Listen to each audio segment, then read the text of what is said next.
ঘটনাটি শুরু হয় 2013 সালের মে মাসের দিকে। আমি তখন সবে মাত্র ক্লাস 7-এ পড়ি। দিনটি ছিল বুধবার। কেন জানি সেই দিনটিতে সারাদিনই মেঘাচ্ছন্ন ছিল। সকাল থেকে মেঘ থাকা সত্ত্বেও কোনো বৃষ্টি হচ্ছিল না, কিন্তু হালকা বাতাস হচ্ছিল, আর আমার মনটা সবসময় বিচলিত হচ্ছিল। সকাল থেকে দুপুর পর্যন্ত তেমন কোনো সমস্যা হলো না। তো মানসিক অসুস্থতা ভেবে দুপুরের খাওয়া দাওয়া সেরে একটা ঘুম দিলাম। ঘুম থেকে জাগার 1.5 ঘন্টা 2 ঘন্টা পরে হঠাৎ দেখি আকাশে মেঘ গুড়গুড় করে প্রচণ্ড ঝড়ের আকার ধারণ করছে।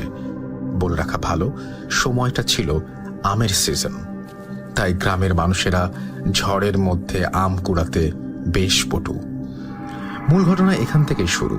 আমি 7-5 না ভেবে বস্তা খুঁজে তড়িঘড়ি করে যেতে লাগলাম বাগানে আম কুড়ানোর উদ্দেশ্যে। পেছন থেকে আমার মা যেতে নিষেধ করলেন। তা সত্ত্বেও মায়ের কথা কান না দিয়ে বাগানে মিনিট 3-4-এর মধ্যে পৌঁছে গেলাম। প্রথমে আমার বাপ দাদার ভিটে, যার নাম ছিল তুতের জমি। অনেক মানুষ থাকার ফলে ওখানে 5 মিনিট বিভিন্ন আম গাছের নিচে দৌড়াদৌড়ি করার পরেও একটা আমও সংগ্রহ করতে পারলাম না। তো ঠিক আমাদের জমি থেকে 2টা ভিটে পরেই ছিল একটি আম বাগান এবং গোরস্থান। গোরস্থানটির নাম হলো ইরানের বাগান। বাগানটি অনেক ভয়ানক ছিল। দিনের বেলা সব সময় মানুষ খুব বেশি একটা যাওয়া আসা করতো না সেখানে, মানে দিনের বেলাতেও যেত না আর কি। জায়গাটা এত পরিমাণ হন্টেড ছিল যে এখানে একা আসার মতো সাহস কারও হতো না। যখন গ্রামের কেউ মারা যেত তখন দল বেঁধে সেখানে কবর দেয়া হতো। ওইটা আমাদের দূর সম্পর্কের এক দাদার গোষ্ঠীর গোরস্থান ছিল। আমি সেই আম বাগান গোরস্থানে পৌঁছানোর পরপরই দেখলাম আগের বাগানের চাইতেও এই বাগানটি ঝড়ে একটু বেশি ক্ষিপ্ত। আবার অন্যদিকে এই ভেবে খুশি হলাম কেউ নেই, তাই অনেকগুলো আম সংগ্রহ করা যাবে। কিন্তু যেমনই আমি সামনের দিকে অগ্রসর হলাম, মাসখানেক আগে এক বড় মাকে দাফন করা কবরটির মাটি দেখলাম সরে গিয়েছে। দেখলাম লাশটি পচে গলে গিয়েছে। যাক, সেদিকে মনোযোগ না দিয়ে আমি আম সংগ্রহে ব্যস্ত হয়ে পড়লাম। অনেক গতিতে ঝোড়ো হাওয়া বয়ে যাওয়ায় আম মাটিতে পড়ছিল। আমি সেগুলো মাটিতেই সংগ্রহ করে রাখছিলাম। চারিদিকে কোনো প্রাণীর ছায়া নেই। সেই বাগানটিতে আমি একা। এভাবে কিছুক্ষণের ভেতর অনেকগুলো আম সংগ্রহ করে ফেললাম, কিন্তু আমি আমগুলো একটাও বস্তায় না ভরায় বস্তায় আম ভরতে শুরু করলাম। এবার পরক্ষণে লক্ষ্য করলাম স্বাভাবিকের চেয়ে একটি বড় আম সেই বড় মার কবরের পাশে খুব জোরে শব্দ করে পড়ল। সাধারণত গাছ থেকে কিছু পড়লে একটু হলেও ছিটকিয়ে পড়ে। আজব ব্যাপার হলো সেই বাগানটি, সেই আমটি যেখানে পড়েছে সেখান থেকে 1 ইঞ্চিও নড়েনি। আমি বেশ অবাক হয়ে আমটির দিকে ধীর পায়ে এগোলাম। আমটির কাছে গিয়ে দেখি মিনিমাম 3-4 কেজি হবে। আমি ভাবলাম একটি স্বাভাবিক আম কত কেজি ওজন হতে পারে? খুব বেশি হলে 500 গ্রাম বা 800 গ্রাম। তবু মনে একটা কিন্তু রেখে আমি আমটি যেই মাত্র তুলতে যাব সেই মুহূর্তে হ্যাচকা টান দিয়ে এক অজানা শক্তি আমাকে মাটিতে ফেলে দিল। মাটিতে পড়ার সাথে সাথে আমার সব শক্তিটুকু আমি হারালাম। কোরবানির গরুকে জবাই করার সময় যেমন পা মাথা পর্যন্ত মানুষ ধরে রাখে, অনুভব করলাম ঠিক তেমনি ভাবেই আমার মাথা থেকে পা পর্যন্ত কিছু একটা আমাকে ধরে রেখেছে। আমি যতই ওঠার চেষ্টা করছি ততই আমার শক্তিহীন মনে হচ্ছে নিজেকে। তখন আমার বুঝতে বাকি রইল না আমার সাথে খারাপ কিছু ঘটতে চলেছে। এভাবে কিছুক্ষণ মাটিতে লুটিয়ে পড়ে থাকার পর তখন আমি ভয়ে আল্লাহকে ডাকাডাকি শুরু করলাম। আল্লাহর নাম নেওয়ার সাথে সাথে আমার মাথাটা নাড়াচাড়া করার শক্তি ফিরে আসে। সাথে সাথে সূরা ইখলাস পাঠ করে বুকে ফোঁ দিতেই আমাকে সেই হাতগুলো ছেড়ে দেয়। আমি আস্তে আস্তে মাটি থেকে ওঠার পর পেছনের দিকে তাকাতেই এক বুড়ো আঙুল দিয়ে আমার ডান পাশের গলায় বেশ জোরে টিপ দিয়ে ধরল। সাথে সাথে আমার মাথা বাম দিকে ঘুরে গেল। এটার পর আমার মাথার কোনো দিকে নাড়াতে পারছিলাম না, ঘাড় নাড়াতে পারছিলাম না। এটা দেখে বেশ ভয় পেয়ে ঠিক এক বাগান পরে এক দুঃসম্পর্কের ভাইয়ের বাসায় অবস্থান করলাম। আমি ভাবিকে গিয়ে বললাম, দেখুন তো ভাবি, আমার ঘাড়টা ঘুরছে না কেন? ভাবি ঘাড়টাকে সোজা করার চেষ্টা করলো, কিন্তু আমি বেশ ব্যথা পাবার কারণে বেশি চোরাচুরি করলো না। ভাবি যখন আমাকে জিজ্ঞেস করলো তোমার এই অবস্থা হলো কিভাবে, তখন ঘটনার অর্ধেক না বলতেই সেন্সলেস হয়ে তাদের বাসার বারান্দায় লুটিয়ে পড়লাম। সেন্সলেস হওয়ার পরের ঘটনাগুলি মা আর ভাবির কাছ থেকেই শোনা। তার মিনিট 5 মধ্যেই আমার জ্বর চলে আসে। আমার শরীরের তাপমাত্রা এত পরিমাণ বেড়ে যায় যে কেউ আমার শরীরে হাত দিতে পারছিল না। অবস্থা বেগতিক দেখে ভাবি সাথে সাথে আমার বাসায় খবর দেন এবং আমাকে বাসায় নিয়ে আসা হয়। তারপর ডাক্তার ডাকা হলে আমার সেন্স ফিরে আসার জন্য চেষ্টা করা হলেও ব্যর্থ হয়। এভাবে আমি 2 দিন সেন্সলেস থাকার পর আপনা আপনি আমার জ্ঞান ফিরে আসে। চোখ খোলার পর দেখলাম আমার মা, বাবা, আপু, চাচি, চাচা সবাই আমার বিছানার পাশে কান্নাকাটি করছিল। আমি কান্নার উদ্দেশ্য বা কারণ জানতে চাইলাম। ঠিক পূর্ব মুহূর্তে আমি অনুভব করলাম আমার ঘাড় কোনো দিকে ঘুরছে না। সেদিনের ঘটনা মনে পড়ে যেতে বেশি দেরি হলো না। আমার মা আমাকে জিজ্ঞাসা করলো সেদিন বাগানে আমার সাথে কি ঘটেছিল। আমি সব তাদেরকে খুলে বললাম। সেখানে আমাদের ফ্যামিলির ডাক্তার সব শুনে কিছু ওষুধ লিখে দিয়ে তিনি বিদায় নিলেন। সেই ওষুধগুলোর ডোজ পূরণ করার পরও আমার ঘাড় স্বাভাবিক হচ্ছিল না। এই নিয়ে আমার ফ্যামিলি খুব চিন্তিত হয়ে পড়ল। অন্যদিকে আমার ফুফাতো বোনের বিয়ে দাওয়াত ছিল বিধায় আমার পুরো পরিবার এবং সঙ্গে আমাকেও নিয়ে যাওয়া হলো বিয়ের দাওয়াতে। যাওয়ার পর হুজুর, যিনি সম্পর্কে আমার ভাই হন, তিনি আমাকে জিজ্ঞাসা করলেন যে আমার এমন অবস্থা হলো কিভাবে। তাকে সবকিছু খুলে বলার পর তিনি বললেন, এই রোগটি কোনো ডাক্তার ঠিক করতে পারবে না। এর একমাত্র সমাধান কোনো ফকির বা ওঝাই দিতে পারবেন। হুজুর অর্থাৎ আমার সেই ভাই আমাদের এক ফকিরের ঠিকানা লিখে দিলেন এবং তার শরণাপন্ন হতে বললেন। পরবর্তীতে আমার মাকে আমার ক্ষুধার কারণ জানালে তিনি আমাকে খেতে দিলেন। সেখানে আমাকে 1 পিস গরুর মাংস এবং মাংসের ঝোল দিয়ে ভাত খাওয়ানো হলো। ভাত খেয়ে ওঠার পর কেন জানি আমার ঘাড়ের ব্যথা দ্বিগুণ হয়ে গেল। যখন আমার ঘাড়ের ব্যথা সীমাহীন বা সহ্যহীন পর্যায়ে পৌঁছে গেল, তখন আমি জ্ঞান হারালাম। যখন রাতের দিকে আমার জ্ঞান ফিরল, তখন দেখলাম আমার বাড়ির উঠোনে একটা গোল বৃত্তের মধ্যে চেয়ারে বসে আছি আমি। সামনে এক ফকির কি যেন পড়ছিল আর সামনে রাখা 1 গ্লাস পানিতে ঝাড়ফুঁক করছিল। তিনি অনেকক্ষণ পানি পড়ার পর কাছে এসে আমাকে গ্লাসের পানিটুকু খেতে বললেন। আমি কোনো প্রশ্ন না করে চুপচাপ পানিটুকু খেলাম। পানিটুকু খাওয়া শেষ করতেই অনুভব করলাম আমার ঘাড় স্বাভাবিক, অর্থাৎ ঘোরাতে পারছি, হালকা হয়ে গেছে। তারপর আমাকে বাড়ির বারান্দায় চেয়ারে বসিয়ে দেওয়া হলো। কিন্তু আশ্চর্যের ব্যাপার হলো, ফকির নানা বারান্দায় 10 সেকেন্ডের মধ্যে ঘুমিয়ে পড়লেন। আমি কিছু বুঝতে পারলাম না। ঘণ্টাখানেক পর সেই ফকির নানা উঠে বসলেন, কিন্তু স্বাভাবিক একটা মানুষ কথা বললে যেরকম হওয়া দরকার ঠিক সেরকম ছিল না।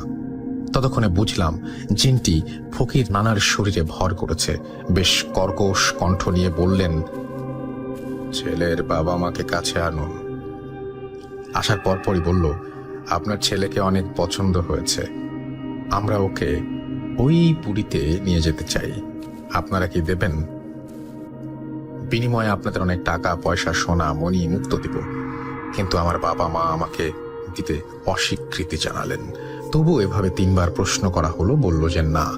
তারপর ফকির নানা তার ভেতর থেকে বলে উঠলেন, তোর পরিচয়, কেন এই ছেলের ওপর ভর করেছিস সব বল। জিনটি বলল তার নাম হাকমত, সে তার পরিবার নিয়ে ওই গোরস্থান কবরেই বসবাস করে। সপ্তাহখানেক আগে তার গাছে হাসুয়া দিয়ে ছেলেটি বেশ কয়েকটা কোপ মারে, যা সেই কোপের মাঝে একটা কোপ তার মেয়ের পায়ে লাগে। কিন্তু কোপ লেগে আঘাত লাগার পরেও সে তার পরিবারকে জানায়নি, কারণ ছেলেটাকে তার খুব পছন্দ হয়ে গিয়েছিল। তারপর 2-3 দিন পরে ছেলেটার পরিচয় আমার মেয়ে এনে দেয়। ছেলেটি বাগানে রেগুলার ঘুরতে আসলেও তাকে কখনো একা পায়নি, কিন্তু ঝড়ের রাতে একা পেয়ে আমাদের জগতে নিয়ে আসার ক্রিয়াকলাপ করছিলাম। তখন সে সময়ে আমি আল্লাহর নাম জপ করছিলাম এবং সূরা ইখলাস পড়ে পুরো শরীরে ফু দিয়ে শরীরটি ছাড়িয়ে নেয় ছেলেটি। যেহেতু সপরিবারে ছিলাম আল্লাহ ভীরু, ছেলেটি আল্লাহর কাছে বিচার দেওয়ায় তার ঘাড় মোটকে তার ওপর ভর করি। তাই আপনাদের কাছে একটাই চাওয়া, এই ছেলেকে আমরা নিয়ে যেতে চাই। সবকিছু শোনার পর ফকির নানাও আমাকে দিতে অস্বীকৃতি জানায়। তারপর বলা হয়, তুই অন্য কিভাবে এই ছেলেকে ছাড়বি? সেও আমাকে ছেড়ে দিতে অস্বীকৃতি জানায়। জিনটি বেশ কিছু শর্ত দেয়। ছেলের সাথে আমি সব সময় থাকবো, কিন্তু ক্ষতি করব না। মাসে একবার স্বপ্নে আসব। তাকে আমি টাকা, ধন, দৌলতের লোভ দেখিয়ে যদি নিয়ে যেতে পারি তাহলে আপনারা কেউ বাধা দিতে পারবেন না। শর্তগুলো মানার মতো হলেও ফকির নানার শরীর থেকে জিনটি চলে যায় এবং ফকির নানা আবার মাটিতে লুটিয়ে পড়েন। এইবার ফকির নানার 10 মিনিটে জ্ঞান ফিরল। তারপরে উঠে আমার হাতে এবং কোমরে 2টি তাবিজ বেঁধে দিলেন। তারপর থেকে প্রত্যেক মাসেই আমার স্বপ্নে হাকমত আসে, এসে টাকা, সোনার লোভ দেখিয়ে তার সাথে যাওয়ার প্রস্তাব রাখে। হাকমতের এই স্বপ্নে আসা 7 বছর হলে নিরবিচ্ছিন্নভাবে এটা চলছে। আল্লাহর রহমতে আজ পর্যন্ত তার লোভে আমাকে ফেলতে পারেনি। সবাই দোয়া করবেন যেন সে আমাকে তার ফাঁদে কখনো ফেলতে না পারে। ফকির নানা এটা সমাধান রূপে বিয়ে করার পরামর্শ দিয়েছেন। এই ছিল ঘটনা। আমার কাছে আমাদের পরিবারের সাথে ঘটে যাওয়া আরো ভয়ঙ্কর ঘটনা রয়েছে, সময় পেলে লিখে পাঠাবো।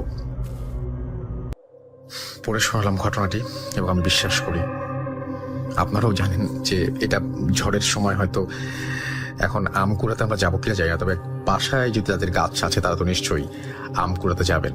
একবার হলেও এই গল্পটা কিন্তু মনে পড়বে যদি কোনো সন্ধ্যাবেলায় ঝড়ের দিনে সত্যিই আম কুড়াতে যান। সাবধান, হাকমত আপনার বাগানেও থাকতে পারে। তো এই ছিল ঘটনা এবং আপনি ভেবে দেখুন যে কি চমৎকার একটা ঘটনা, কি চমৎকার ভাবে তিনি লিখেছেন। And thank you very much আপনাকে।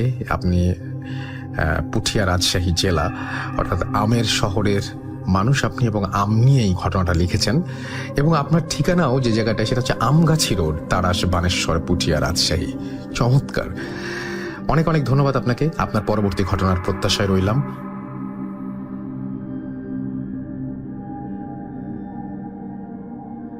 Spirit, be here with me.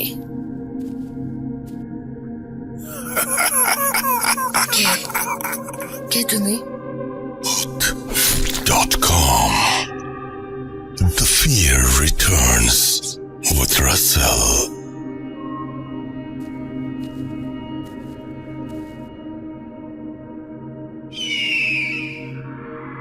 Welcome back.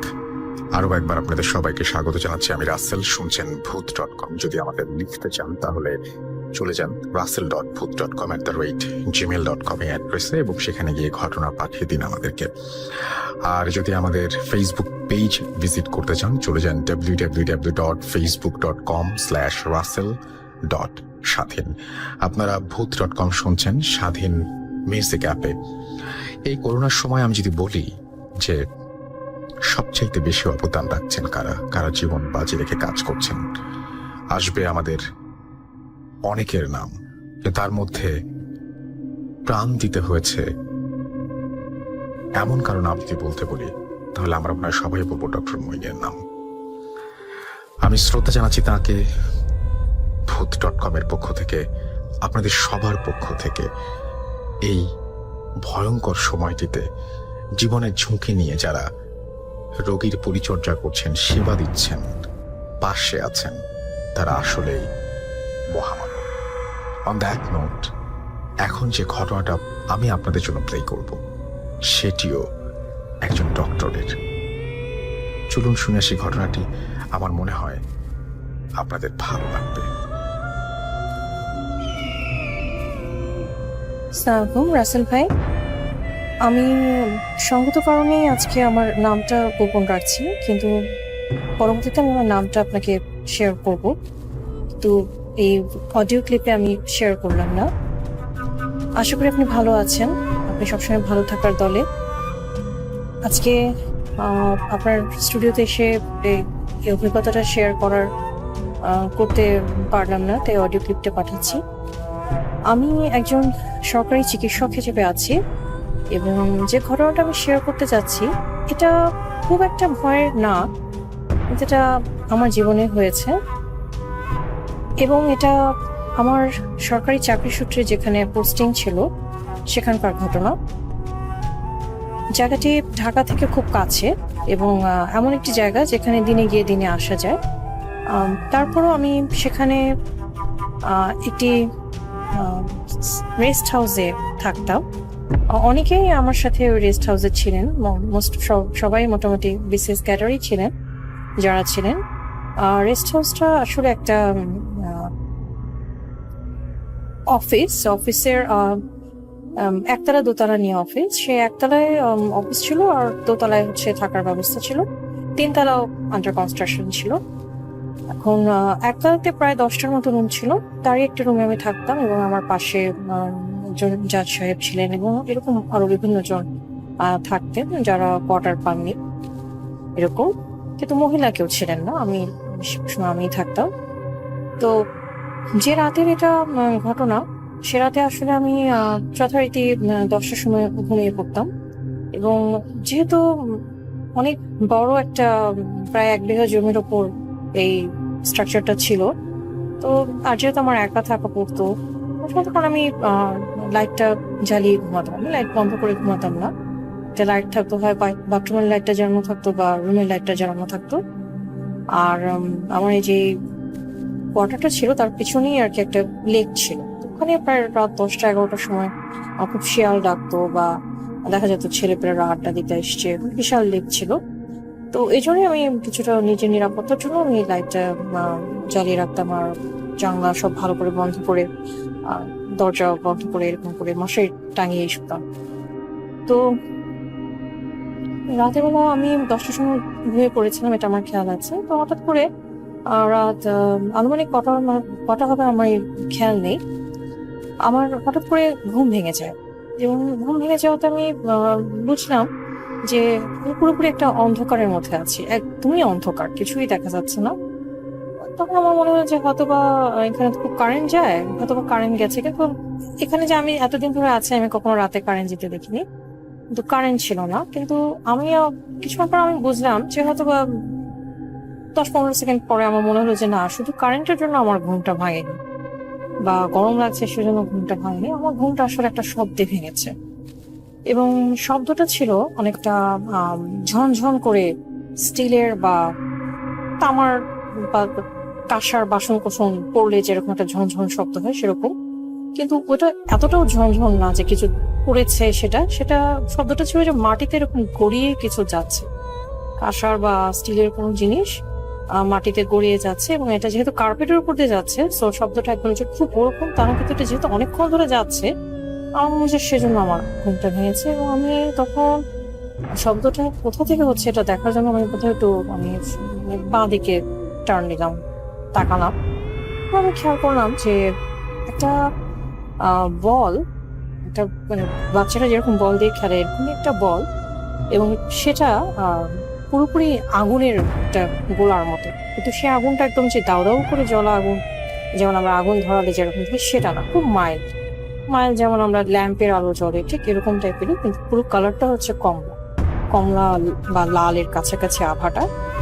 এবং ওই বলটা মাটিতে গড়িয়ে একবার এদিকে আসছে, ওদিকে আসছে এবং ওই বলটা নিয়ে কেউ খেলছে।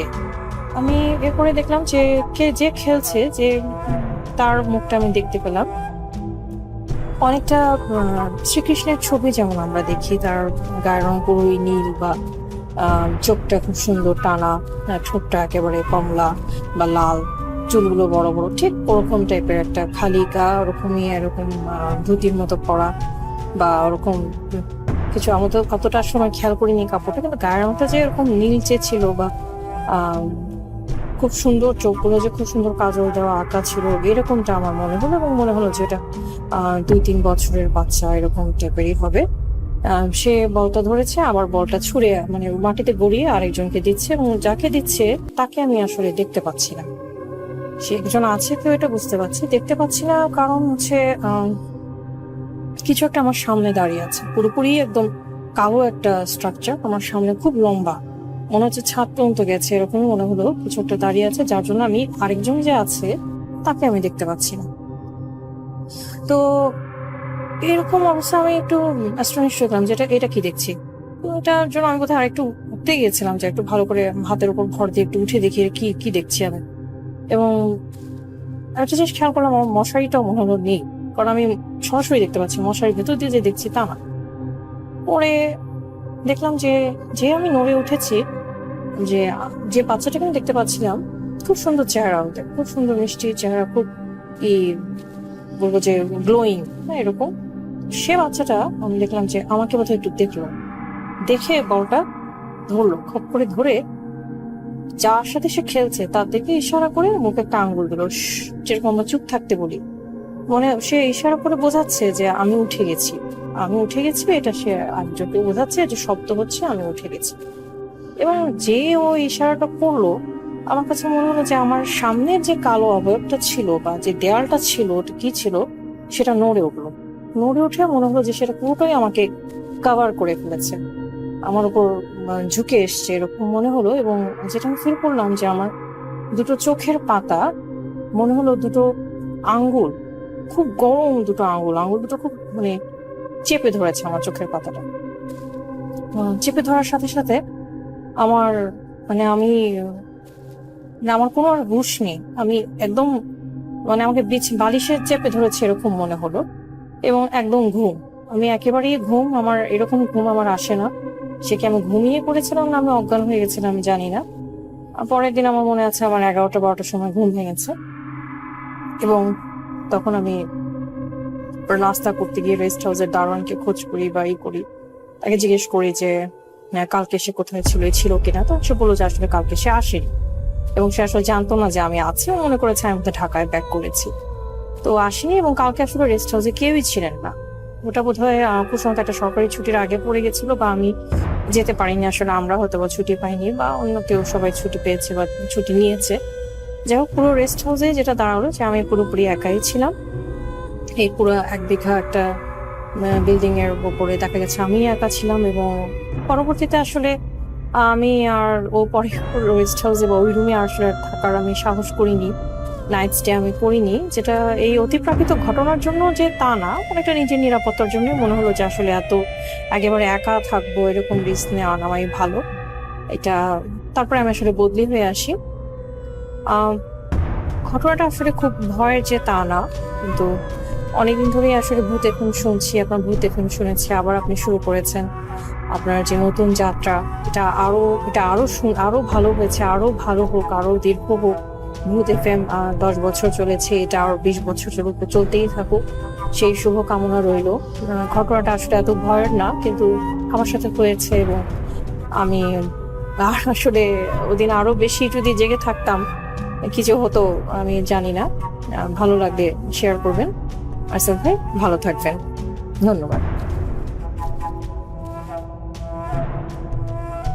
Spirit, be here with me.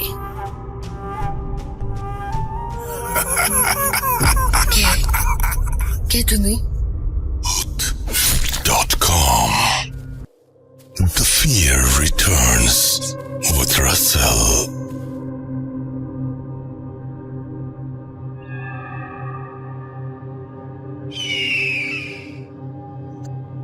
আমার সবসময় খুব পাহাড় পছন্দ, বিশেষ করে পাহাড়ের বৃষ্টি, পাহাড়ের বরফ, পাহাড়ের ছোট ছোট গ্রাম, পাহাড়ের জঙ্গল, পাহাড়ের খাদ, পাহাড়ের নিস্তব্ধতা, পাহাড়ের সকাল, পাহাড়ের রাত, পাহাড়ের দুপুর, সবকিছুই আমার অসম্ভব ভালো লাগে। অন্য রকমের একটা ভালো লাগা কাজ করে। আমি এই জন্য সময় পেলেই, যখনই সময় মেলাতে পারি, পাহাড়ে ছুটে যাই। সমুদ্রও ভালো লাগে, তবে পাহাড়ের মতো কিনা আমি ওভাবে হয়তো ভেবে দেখিনি। তো যাই হোক, আমার সামনে এখন যে ঘটনাটি আছে সেই ঘটনাটি এসেছে একটা পাহাড়ের শহর থেকে, এবং যে পাহাড় থেকে এই তুষার ঢাকা শৃঙ্গ খুব অনায়াসেই দেখা যায়। রাফায়েত রাফি আমাকে লিখেছেন সিমলা, ইন্ডিয়া থেকে। তার ঘটনাটা এখন প্লে করব। তার আগে জানাই, আমাদের ইমেল করতে হলে আমাদের ইমেল অ্যাড্রেস হচ্ছে russell.booth.com@gmail.com। আপনার নাম, ঠিকানা এবং ফোন নাম্বার সহ আপনার জীবনে ঘটে যাওয়া বা আপনার জানা সেরা ঘটনা পাঠিয়ে দিন আমাদের কাছে। ঘটনার শুরুতে অবশ্যই উল্লেখ করুন যে ঘটনাটি আপনি স্টুডিওতে এসে শেয়ার করতে চান, নাকি আপনি চান আপনার ঘটনা আমরা পড়ে শোনাই। এখন যেহেতু সময়টা অন্যরকম, তাই আশা করব আপনারা আপনার ঘটনা রেকর্ড করে আমাদের কাছে পাঠিয়ে দেবেন। আমাদের ফেসবুক পেজ www.facebook.com/russell.স্বাধীন। সুস্থ হোক পৃথিবী, থেমে যাক মৃত্যুর মিছিল। এখন পৃথিবীর দিক থেকে, মৃত্যুর মিছিলের দিক থেকে চোখ সরিয়ে আসুন ঢুকে পড়ি ভয়ের জগতে। চোখ বন্ধ করুন, আলো নিভিয়ে দিন, শুনুন, মুখ দিয়ে শুনুন, অনুভব করুন প্রতিটি ঘটনা। রাফায়েত রাফি, সিমলা, ইন্ডিয়া।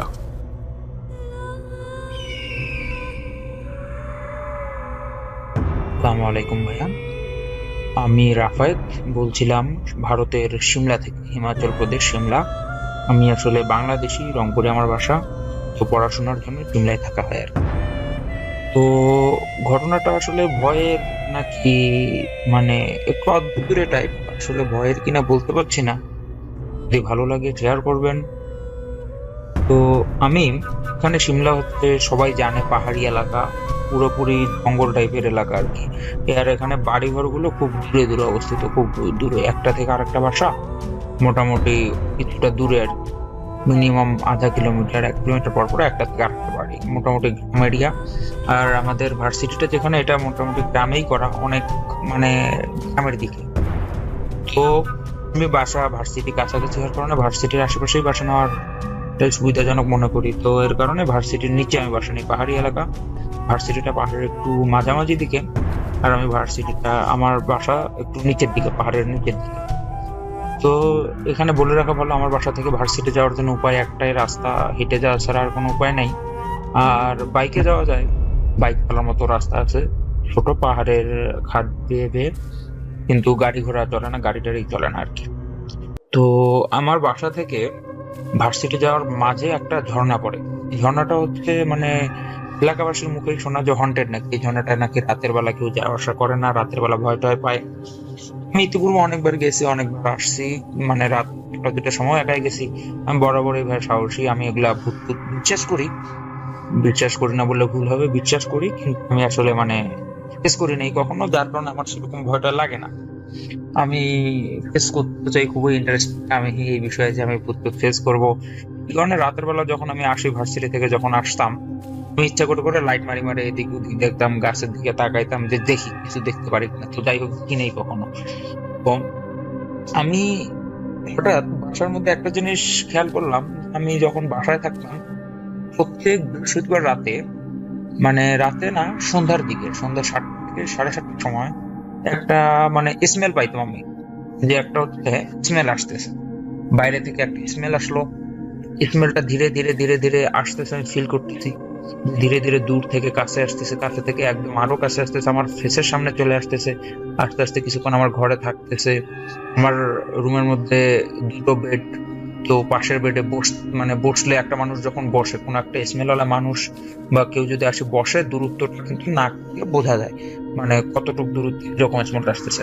আবার লোকটা মানে স্মেলটা যখন কাছে আসে, তখন আমি বুঝতেছি যে স্মেলটা তীব্র হচ্ছে। তো এরকম আর কি।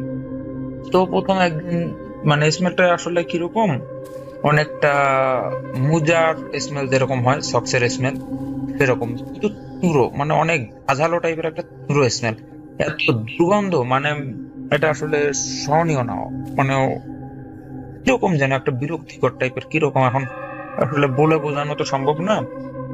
তো আমি নর্মালি আমার মতো রান্না বান্না করি, খাওয়া দাওয়া করি, অ্যাসাইনমেন্ট থাকলে অ্যাসাইনমেন্ট করি। সন্ধ্যার সময় মাগরিবের নামাজ পড়ে দেখা গেল আমি বসে আছি, বা অ্যাসাইনমেন্ট কি দিছে ওগুলো দেখতেছি, বা কোনো মানে প্রেজেন্টেশন আছে কিনা বা এরকম কিছু আছে কিনা, নর্মালি ওই সময়টা ঘাটাঘাটি করি, বা করি কি রাতের খাবারটা রান্না করে নেই, রান্নার জন্য কাটাকাটি করি। তো সবার প্রথম আমার বিষয়টা একদিন আমি মার্ক করি যে কি ব্যাপার, একটা স্মেল আসতেছে, একটা দুর্গন্ধ আসতেছে। পরে আমি চিন্তা করলাম যে না, বুঝতো তো আমার শখ যে আমি তো কালকেই ধুয়ে দিলাম, আমার এখান থেকে তো আসার কথা না।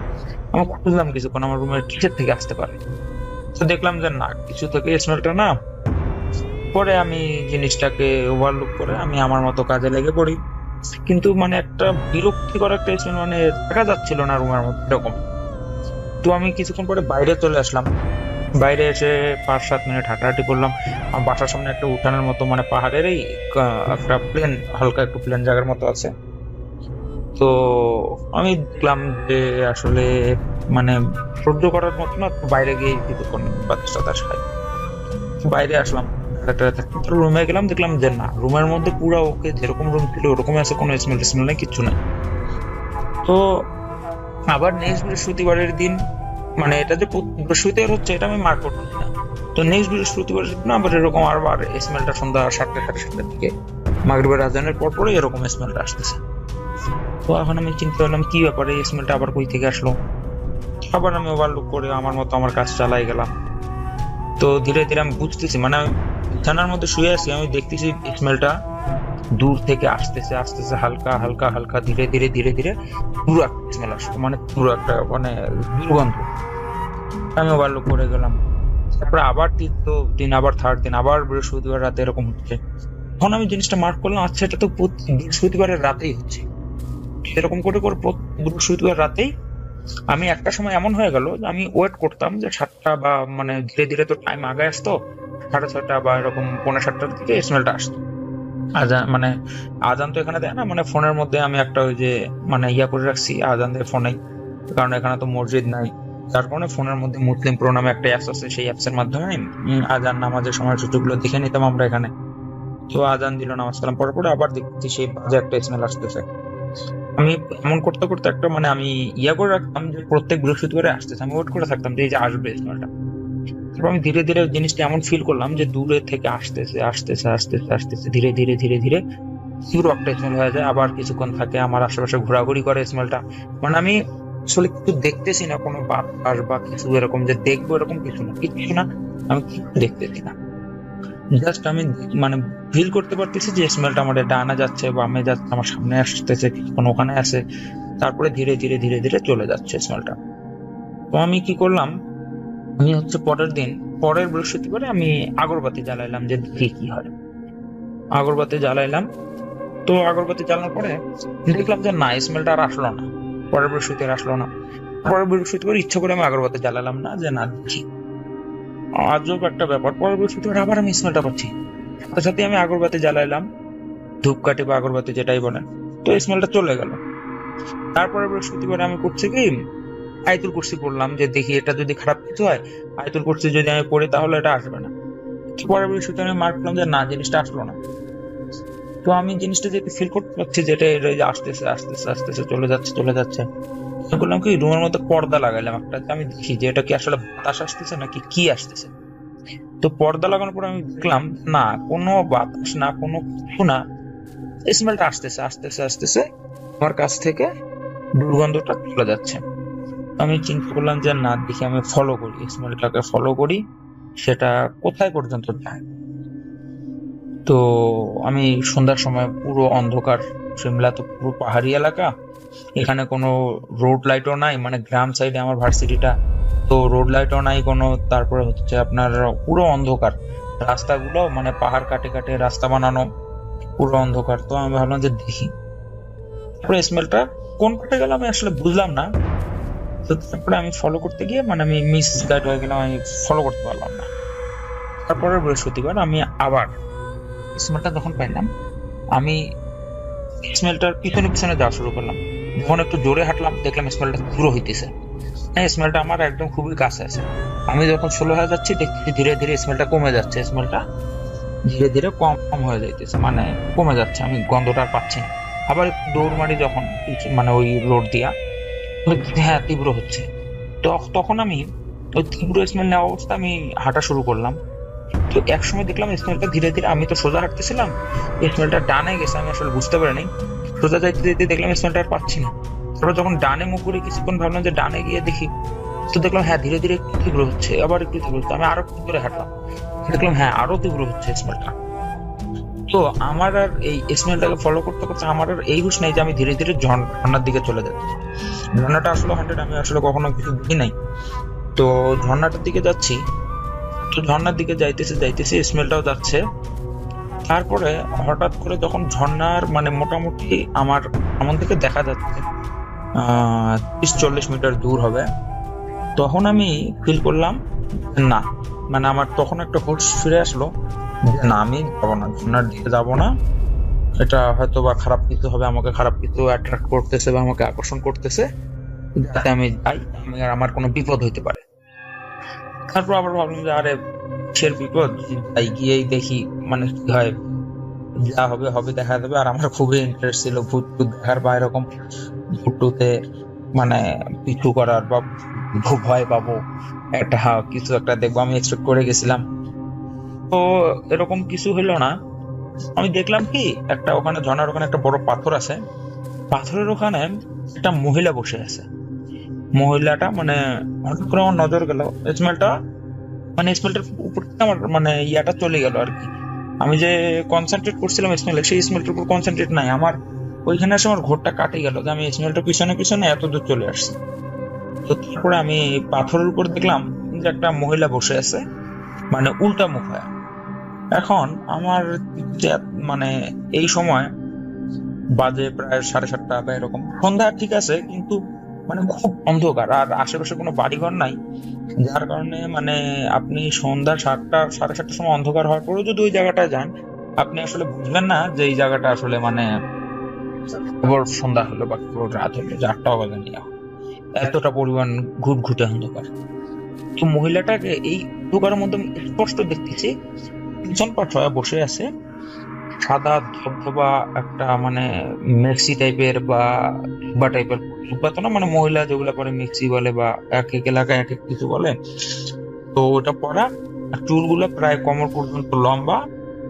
এখন আমি চিন্তা করলাম যে এত রাতে তো এখানে, তো মানে এই সময় তো এখানে কেউ থাকার কথা না, যেখানে সূর্য ডোবার পর থেকে ওই জায়গায় দিয়ে কেউ যাওয়া আসা করে না বা ওই জায়গায় কেউ হাঁটাহাঁটি করে না, তো এই সময় তো এখানে কেউ হওয়ার কথা না, এটা কি হইতে পারে। তো ভাবলাম সামনে আগাবো কিনা, ভেবে আমি সামনে আগাইলাম, যে যা হয় দেখা যাবে যে কি আছে আসলে কি এটা। তারপরে আমি সামনে আগাইলাম, আগাইতে আগাইতে আমি আয়াতুল কুরসি পড়লাম। তো আয়াতুল কুরসি পড়ার পরে আমি মানে হঠাৎ করে আমি মানে গাটা একটা কিরকম যেন ঝাড়া দিয়ে উঠলো, আর আমি দেখলাম সামনে কিছুই নাই, আর মানে কিছুই নাই, নর্মাল, সবকিছু নর্মাল, কিছুই নেই, ঝর্ণার পানি পড়ছে। আমি যখন ব্যাক আসবো, কেন জানি আমার মনে হচ্ছে আমাকে মানে কেউ ডাকছে, পিছন থেকে কেউ ডাকছে। তো আমি আর পিছনে ফিরে তাকাই নাই, আমি চলে আসছি। চলে আসার পরে বাসায় আসলাম। এখন পরের বৃহস্পতিবারে আবার সেই পুরো গন্ধ। এখন গন্ধটা আমি দেখতেছি যখনই বাসায় রুমে আসছে, আমি কোথা থেকে বের হয়ে আসলাম, সাথে সাথে স্মেলটাও আমার সাথে বের হয়ে আসলো। আবার আমি রুমে গেলাম, আবার রুমে স্মেল, আবার বের হয়ে আসলাম, আবার বাইরেও স্মেল, মানে আমার সাথে সাথেই থাকতে চায়। কোনোভাবেই সে মানে ওই স্মেলটা আমার কাছ থেকে দূরে সরতেই না।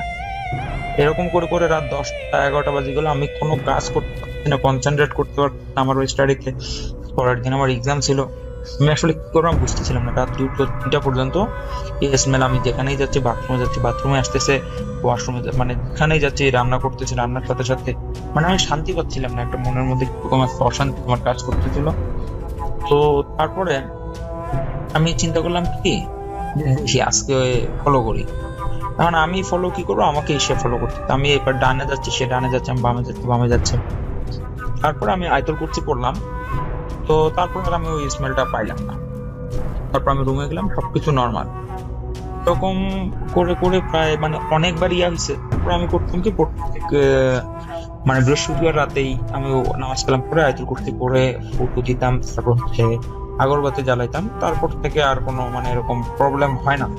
আর যেদিন করি আমি আগরবাতি জ্বালাইতাম না বা দোয়া কালাম পড়তাম না, ফিল করি এই স্মেলের প্রবলেমটা হইতো। আসলে এটা এখন আত্মা নাকি ভূত টুত নাকি আসলে কি, এটার আসলে কোনো উত্তর আমি খুঁজে পাইনি। তো মানে বিষয়টা আমার কাছে একটু অদ্ভুত লাগছে। কেউ যদি এই বিষয়ে জেনে থাকেন যে আসলে বিষয়টা কি, আমাকে বলবেন। আর আসলে আমি মানে নিজেও এর উত্তর খুঁজে পাই নাই। এরপর আমি আসলে বাসাটা চেঞ্জ করছি। তো এই ছিল আমার ঘটনা। Spirit, be here with me.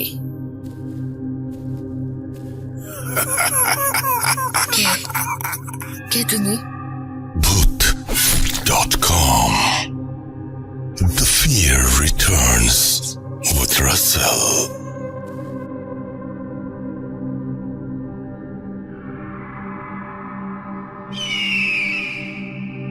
আরও একবার আপনাদের সবাইকে ধন্যবাদ জানিয়ে ফিরে আসতে চাই।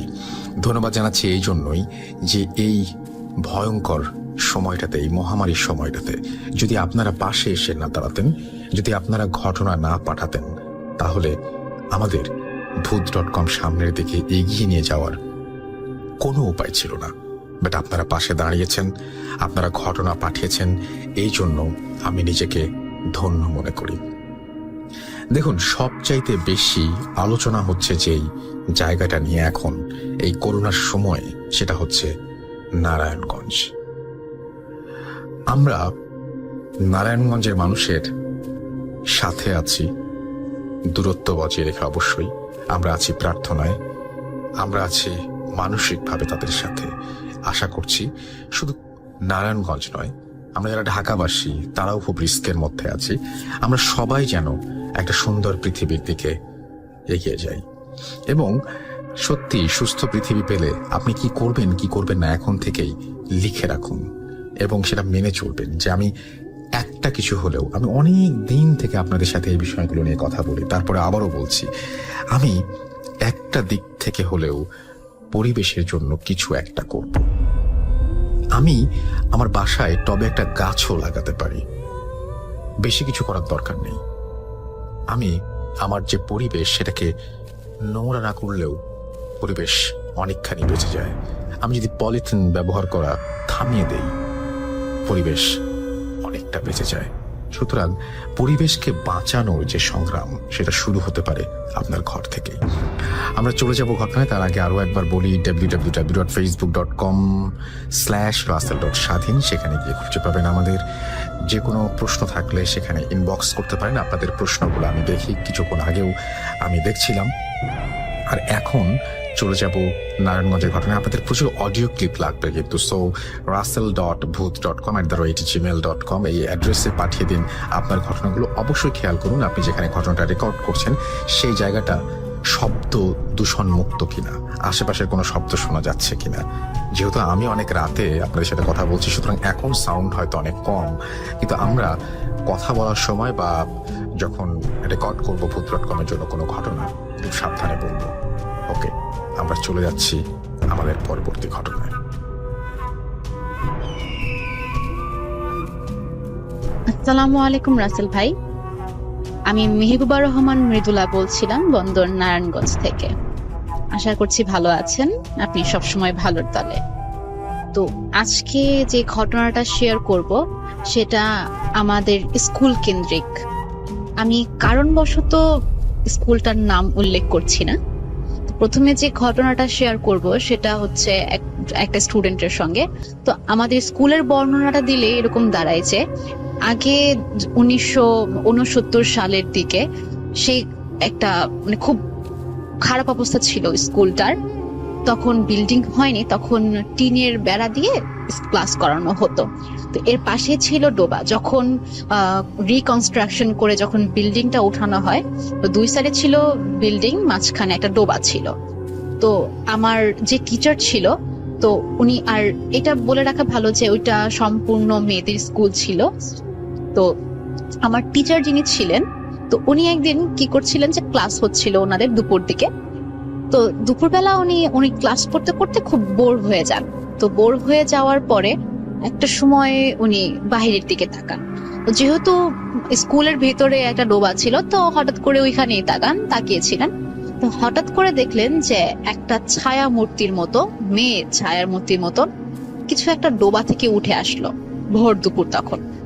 তো উনি দেখে একটু মানে ভয় পেয়ে যান যে আমি কি দেখলাম।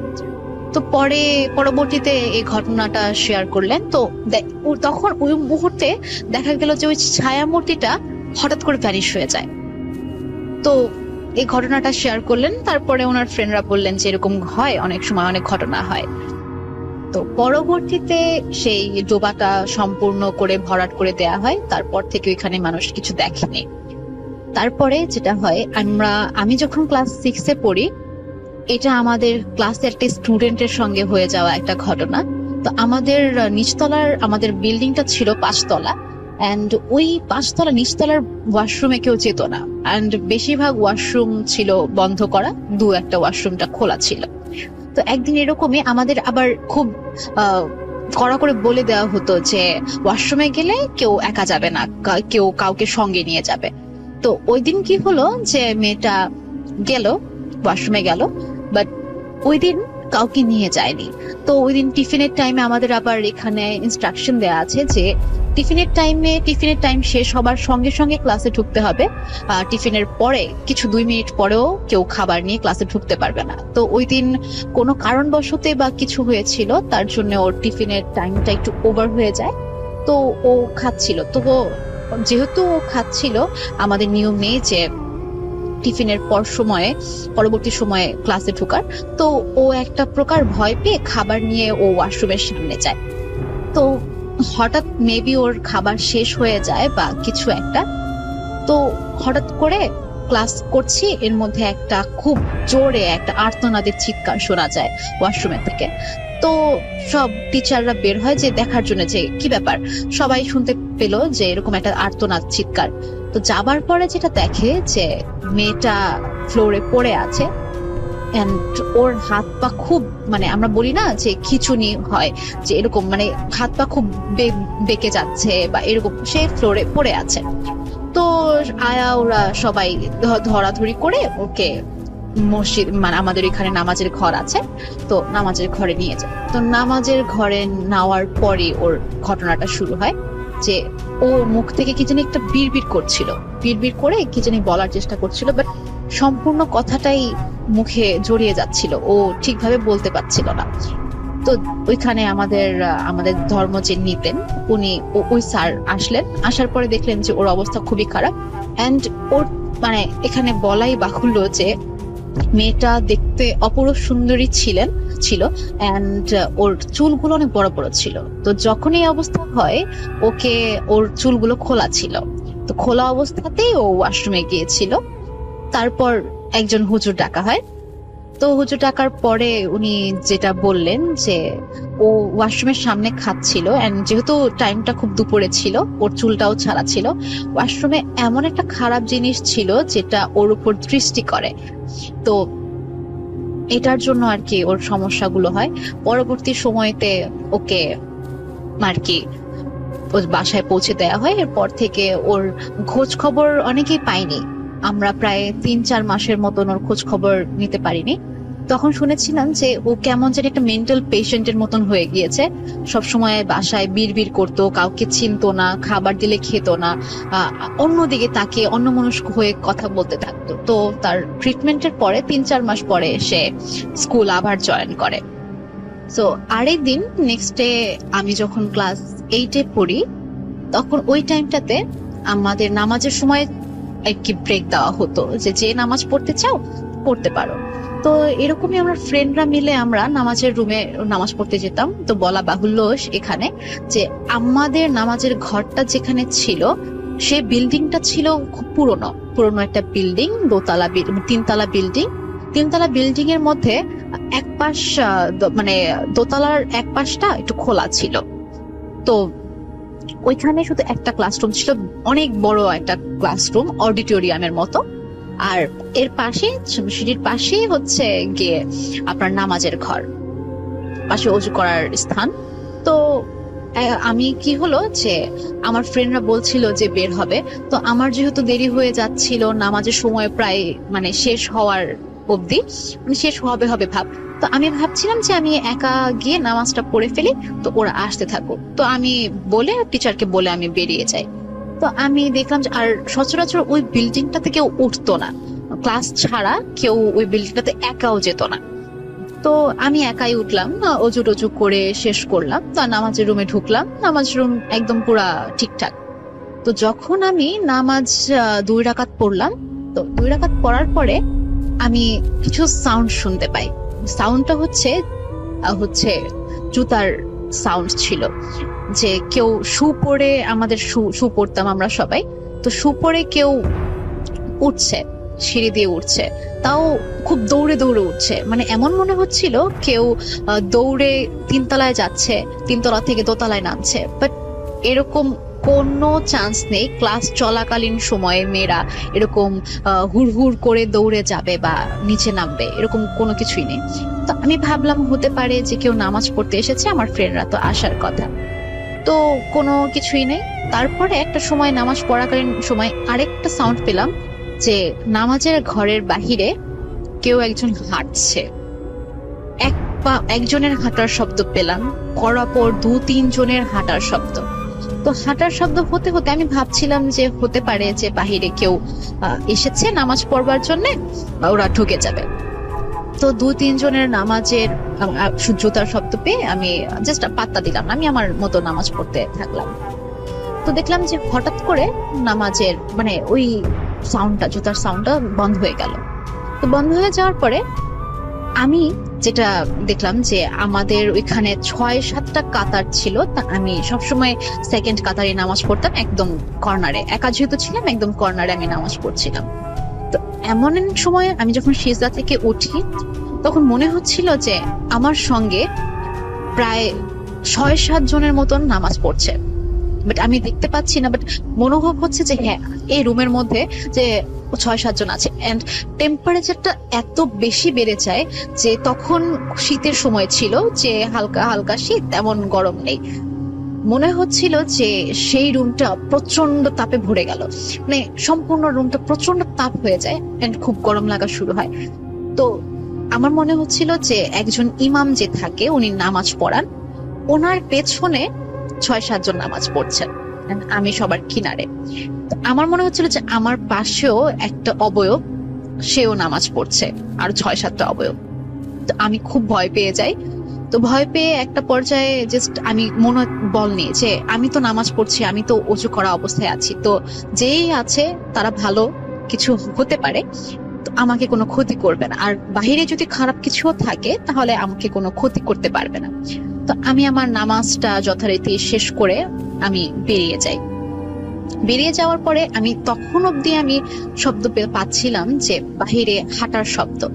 বাট আমি যখন বের হই তখন দেখি যে ওখানটাতে কেউ নেই। বাট স্টিল নাও আমি দরজাটা খোলার আগ অব্দি আমি শব্দটা পাচ্ছিলাম হাঁটার। তো যখন দরজাটা খুলি তখন দেখি যে কেউ নেই সেখানে। আমি প্রচন্ড ভয় পাই এন্ড আমি আমার শরীরের শক্তি দিয়ে আমি দৌড়ানোর চেষ্টা করি, বাট আমার কেন জানি মনে হচ্ছিল যে আমার শরীর প্রচন্ড ভার হয়ে গিয়েছিল, পা ভার হয়ে গিয়েছিল, যে আমি ওখান থেকে নড়তে পারছিলাম না এত সহজে। তো আমি আল্লাহ আল্লাহ করতে করতে আমি যখন সিঁড়িটার কাছে আসি, মনে হচ্ছিল যে 3 তলা থেকে কেউ মানে উকি ঝুঁকি দিয়ে আমাকে দেখার চেষ্টা করছে। তো আমি উপরের দিকে আর তাকানোর সাহস পাইনি যদি কিছু দেখি। এন্ড আমি যখন সিঁড়ির পাশে যখন যাই, তখন পাশে ক্লাসরুমে মনে হচ্ছিল যে শত শত স্টুডেন্ট ওইখানে আর কি লাভ ঝাপ করছিল। বেঞ্চ গুলো এমন ভাবে নড়ছিল, মনে হচ্ছিল যে ওখানে কেউ মানে বেঞ্চ ধরে কেউ ঝাঁকুনি দিচ্ছে বা বেঞ্চের উপরে কেউ দৌড়াদৌড়ি করছে। অনেক মানুষ, আর ওই ক্লাসে আমাদের 100 থেকে 200 জন খুব ভালোভাবে বসতে পারতো। তো মনে হচ্ছিল যে অনেক মানুষ এখানে গম গম আওয়াজ করছে। তো আমি একটু মনোবল পাই যে যেহেতু মানুষের কথার শব্দ পাচ্ছি, এত মানুষের হতে পারে ক্লাস হচ্ছে। আমি একটু সাহস করে আমি একটু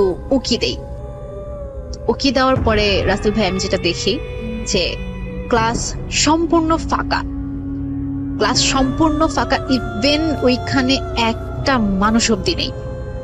আমি সেটা দেখার পরে, বাট সাউন্ড হচ্ছিল তখনও, বেঞ্চের সাউন্ড তখনও হচ্ছিল, মানে বেঞ্চগুলো কাঁপছিল, এরকম যে মনে হচ্ছিল যে এখনই কেউ মানে এখান থেকে দৌড়ে চলে গিয়েছে, যে একটা বেঞ্চ হতে আরেকটা বেঞ্চে যায় না যেরকম দৌড়ে, সেরকম দৌড়ে যাচ্ছিল।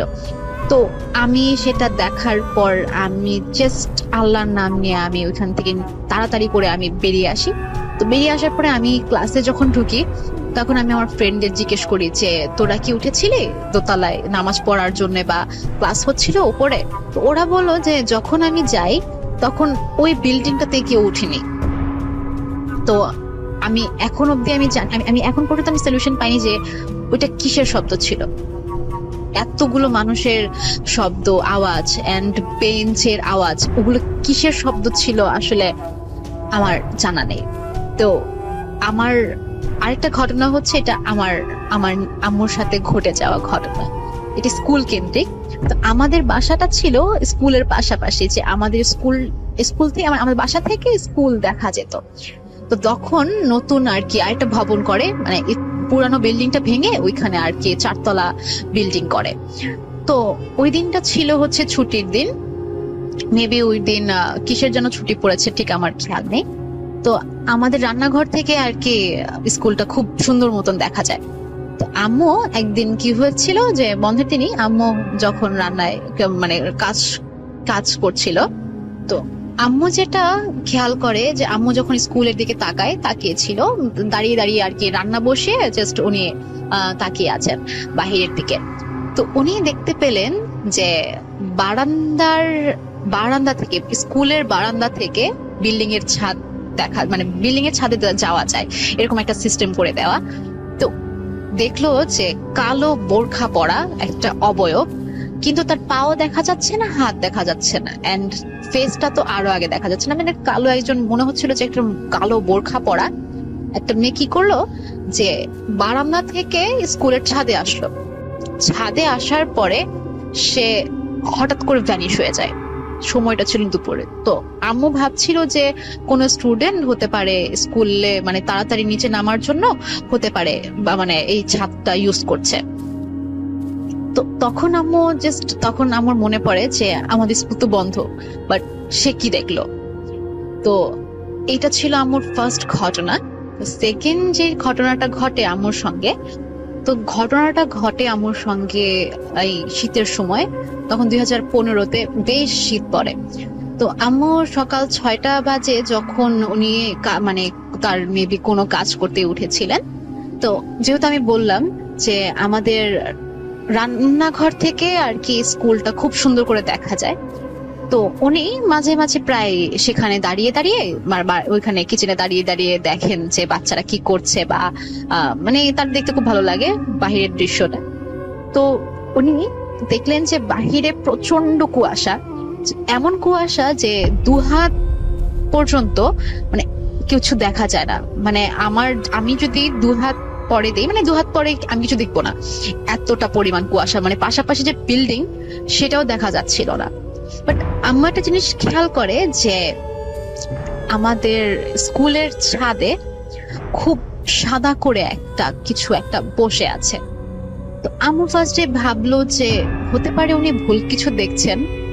তো উনি অনেকক্ষণ তাকিয়েছিলেন। তো তাকিয়ে থাকার পরে যেটা দেখলেন যে ছাদের একদম কর্নারে একটা সাদা অবয়বের মতো খুব জ্বলছে, একজন মনে বলে না যে খুব নূরের আলো বা এরকম কিছু একটা জ্বলছে। তো ওইটা 3 হাত পা গুটি সুটি করে বসে আছে, যেরকম আমরা দেখি না যে বয়স হয়ে গেলে বয়স্ক মানুষরা যেরকম করে বসে, 2 হাত পা একসঙ্গে করে মাথাটা মাঝখান 2 পায়ের মাঝখানে দিয়ে যেভাবে বসে। তো পূর্ব দিকে মুখ করে উনি বসেছিলেন, সাদা কাপড় পরা, একদম পুরো সাদা, যে কুয়াশার মাঝখানেও তাকে দেখা যাচ্ছে। তো আম্মু সেটা দেখে একটু চমকে ওঠে। বাট আমার আম্মু খুব সাহসী, তার সঙ্গে এর আগেও অনেক ঘটনা ঘটেছে, তো উনি দেখতে দেখতে অভ্যস্ত। তো উনি আর কি বেশি পাত্তা না দিয়ে উনি আমার মামাকে ডাকলেন, ছোট মামাকে ডাকলেন যে একটু আয় এখানে, একটু দেখে যা জিনিসটা কি। তো আমার মামা যখন আসেন, মানে 1 মিনিটেরও কম হবে, তখন এসে দেখে যে সেই জিনিসটা ভ্যানিশ হয়ে যায়, সঙ্গে সঙ্গে ভ্যানিশ হয়ে যায়। তো এরপরে ওই পরবর্তীতে এই স্কুল নিয়ে অনেক ঘটনা আমার সঙ্গে ঘটে। তো ইভেন ইফ আমি যখন ক্লাস 9-এ পড়তাম তখন এই ঘটনাটা 2015 সালের দিকে এই ঘটনাটা আমার সঙ্গে ঘটে যায়। সরি, 2014 সালের ঘটনা এটা। তো একদিন কি হয়, আমার খুব কেমন যেন শরীরটা খুব খারাপ লাগছিল, তো আমি লিভ নিয়ে আমি চলে আসি স্কুল থেকে। তো আসার পরে আমি হঠাৎ আমার খুব ঘুম পাচ্ছিল, তো আমি ঘুমিয়ে যাই। তো ঘুমের মধ্যে আমি একটা স্বপ্নে দেখলাম যে আমাদের স্কুলের একটা বিল্ডিং ছিল, এক সাইডের বিল্ডিং 3 তলা পুরনো, সেখানে আমরা ক্লাস করতাম। তো আমি দেখলাম যে আমরা দোতলায় ক্লাস করতাম। আমি দেখলাম যে আমাদের ক্লাসের বাইরে একজন বারান্দায় দাঁড়িয়ে আছে। তো দাঁড়িয়ে আছে, সে পরনে ছিল হচ্ছে কালো কাপড়। তো কালো কাপড়ের মতন পরে সে বারান্দায় একটা বেঞ্চ রাখা ছিল, সে বেঞ্চের উপরে দাঁড়িয়ে আছে। তার ভাবটা এরকম ছিল যে সে এখনই এই বেঞ্চ থেকে উপর থেকে লাফ দেবে, দোতলা থেকে লাফ দেবে। তো আমি প্রচন্ড ভয় পেয়ে যাই। এন্ড আমার সঙ্গে যে ফ্রেন্ডটা ছিল, আমি বলছিলাম বারবার, আমি চিৎকার করছিলাম বলছিলাম যে তুমি এখানে কেন দাঁড়িয়ে আছো, তুমি লাফ কেন দিবে, তুমি এটা করো না করো না। তো এটা বলতে বলতে সে হঠাৎ করে হাওয়ায় মিলিয়ে যায়, সঙ্গে সঙ্গে আমার ঘুম ভেঙে যায়। তো আমি ভাবলাম যে আমি কি দেখলাম এটা। তো যাই হোক, আমি সব ভুলে যাই। তো সেম পরের দিন আমি আবার ঘুমাই। পরের দিন সেম একটা স্বপ্ন দেখি যে আমি আমাদের ক্লাসের বাহিরে দাঁড়িয়ে আছি দোতলায়, সে কালো অবয়বটা ঠিক আমাদের পিছু নিয়েছে। আমি আমার ফ্রেন্ড যাচ্ছি, যাবার পরে সেই কালো অবয়বটা আমাদের পিছনে পিছনে দৌড়াচ্ছে। আমি প্রচন্ড ভয় পাচ্ছি, আমি প্রচন্ড ভয় পেয়ে আমি খুব চিৎকার করছি যে আমার পেছনে এসো না, আমি খুব ভয় পাচ্ছি, তুমি আমার থেকে দূরে সরে যাও, আমার থেকে দূরে সরে যাও, আমার সামনে এসো না। তো সেই অবয়বটা আমাদের পেছনে খুব দৌড়াদৌড়ি করছিল। যাই হোক, আমি এটা দেখে আমি ঘুম থেকে উঠে যাই। পরের দিন আমি আম্মুকে কিছু বলি না। তো আমি অ্যাজ ইউজুয়াল আমি স্কুলে যাই, স্কুলে গিয়ে আমার সব কারিকুলাম ঠিকঠাক করি। তো এর পরের দিন তৃতীয় দিন আমি আসলাম স্কুল থেকে, বাসায় এসে ঘুমালাম। তো রাতের বেলা যেটা স্বপ্নে দেখি যে আমাদের স্কুলে সিঁড়ির এখানে একটা সাদা কাপড় পরা কে যেন একজন দাঁড়িয়ে আছে, মহিলার নাম মেয়ে, ঠিক বয়সে বোঝা যায় না, সাদা শাড়ি পরা, তার চুলগুলো খোলা, চুলগুলো কিছু সামনে দেয়া আছে। তো সে আমার সঙ্গে কিছু একটা কথা বলতে চাইছে, বাট আমার সঙ্গে মানুষ থাকার জন্য ও আমার সঙ্গে কথা বলতে পারছে না। তো আমার থেকে দূরে দূরে সরে যাচ্ছে। যখনই আমি একা থাকছি তখন আমার সঙ্গে এসে কথা বলার চেষ্টা করছে। তো এটা দেখে আমার ঘুম ভেঙে যায়। তো আমি পরবর্তীতে আমার মাকে চতুর্থ দিনের দিন আমি আমার মাকে সবকিছু খুলে বলি যে আম্মু এরকম হয়েছে। তো আমার ফ্রেন্ডকেও আমি সেই ঘটনাটা শেয়ার করি যে আমি 3 দিন যাবত আমি কি দেখছিলাম স্বপ্নে, এটা সেটা। তো ওই দিন ছিল শুক্রবার। তো ভূত এফএমে শুনলাম যে আপনি বলছিলেন ভাইয়া যে এরকম কিছু একজন আত্মার সঙ্গে আমরা কন্টাক্ট করতে পারি, যে কথা বলতে পারি, তারা আমাদের সঙ্গে যদি কথা বলতে চায়, আমরা তাদেরকে দেখি না বা শুনি না, বাট কোনো না কোনো মেসেজ তারা আমাদেরকে দিয়ে যায়, আমাদের সঙ্গে কথা বলার চেষ্টা করে। এন্ড আমরা যদি তার সঙ্গে কন্টাক্ট করার চেষ্টা করি, তারা আমাদের সঙ্গে কথা বলে। তো এই জিনিসটা শুনে আপনি যখন এই কথাটা বলেছিলেন, তখন হঠাৎ করে আমি জাস্ট ভাবি যে শনিবার দিন যেহেতু স্কুল খুলবে, তো আমি এই জিনিসটা অ্যাপ্লাই করব। তো যেই কথা সেই কাজ, শনিবার দিন স্কুলে গেলাম। যাওয়ার পর আমার ফ্রেন্ডকে বলছিলাম যে আমি তো একই স্বপ্ন 3-4 দিন যাবত দেখছি।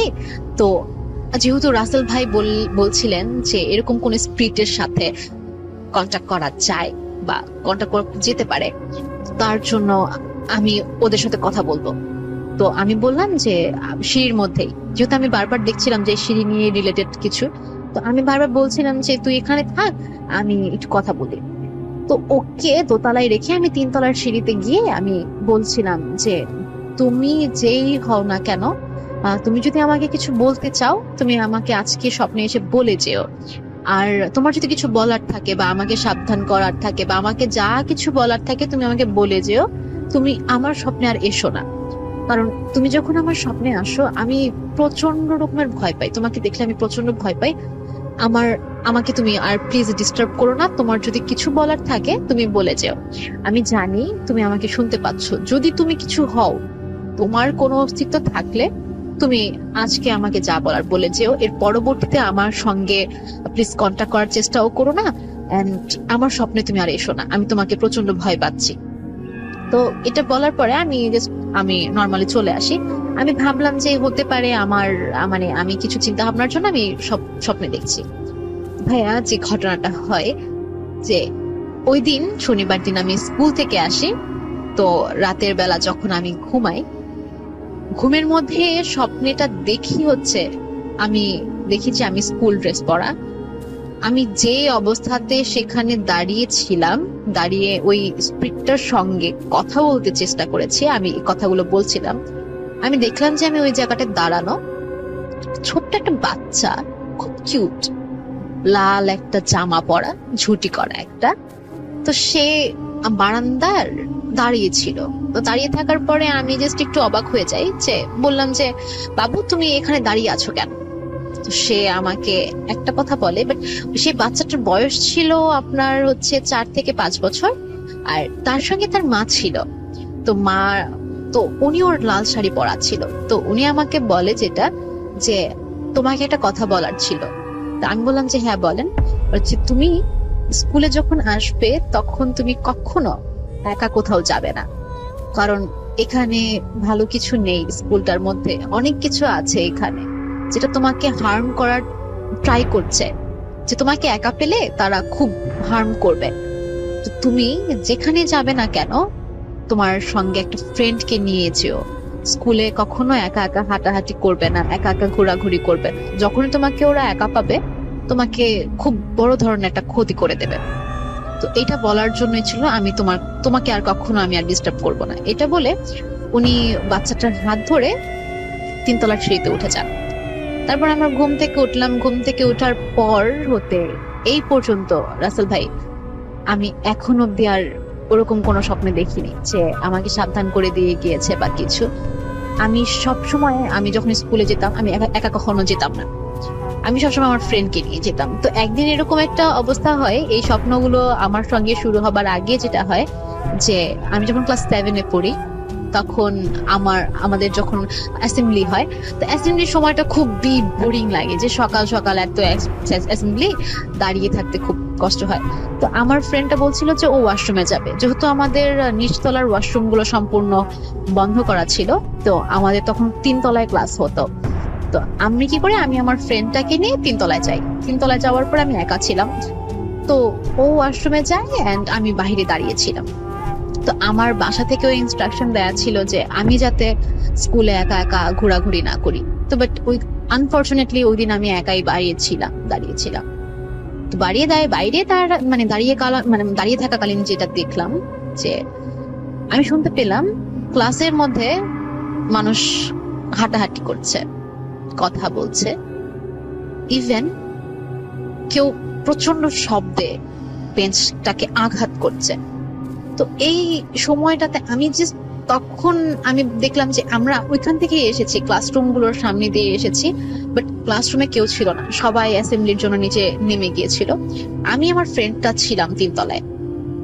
তো আমি খুব ভয় পেয়ে যাই, তো আমার ফ্রেন্ডটারও খুব টাইম লাগছিল, তো আমি আল্লাহর নাম নিচ্ছিলাম। তখন একটা জিনিস দেখলাম যে ক্লাসরুম থেকে কিছু একটা সাদা কাপড়ের মতন বেরিয়ে আসার পরে আমি জোরে জোরে দোয়া দূরত পড়তে থাকলাম। তো দেখলাম যে ওই অবয়বটা, সাদা অবয়বটা হঠাৎ করে ক্লাসরুমের ভেতরে চলে যাওয়ার পর আমার ফ্রেন্ড আসার পর আমি জোরে জোরে দৌড়ে আমরা যখন ট্রিটার কাছে চলে আসলাম, তখন শুনতে পেলাম যে পেছন থেকে খুব সজোরে কেউ বেঞ্চটাকে খুব সজোরে আঘাত করছে, এন্ড মানে তার মনে হচ্ছিল যে তার খুব রাগ ক্ষোভ, কিছু করতে পারেনি, তার জন্য সে তার সম্পূর্ণ রাগ ক্ষোভ যা আছে সবকিছু তার বেঞ্চের উপর উঠাচ্ছে। তো আমরা তাড়াতাড়ি করে নেমে গেলাম, এন্ড ওই বিল্ডিংটাকে নিয়ে অনেক স্টুডেন্টের অনেক ঘটনা ছিল, যে অনেকে অনেক কিছু দেখতে পেয়েছে, অনেকে অনেক কিছু শব্দ শুনতে পেয়েছে, ইভেন অনেকে বিভিন্ন বিভৎস জিনিস দেখে ওইখানে ফেইন্টও হয়ে যেত, খুব মানে জ্ঞান হারিয়ে ফেলতো, তারা সহ্য করতে পারতো না জিনিসগুলো। তো ভাইয়া এই ছিল আমার ঘটনা। যদি ভালো লাগে তাহলে প্লে করবেন। ভালো থাকবেন সবাই, সুস্থ থাকবেন। আসসালামু আলাইকুম। Put Spirit, be here with me.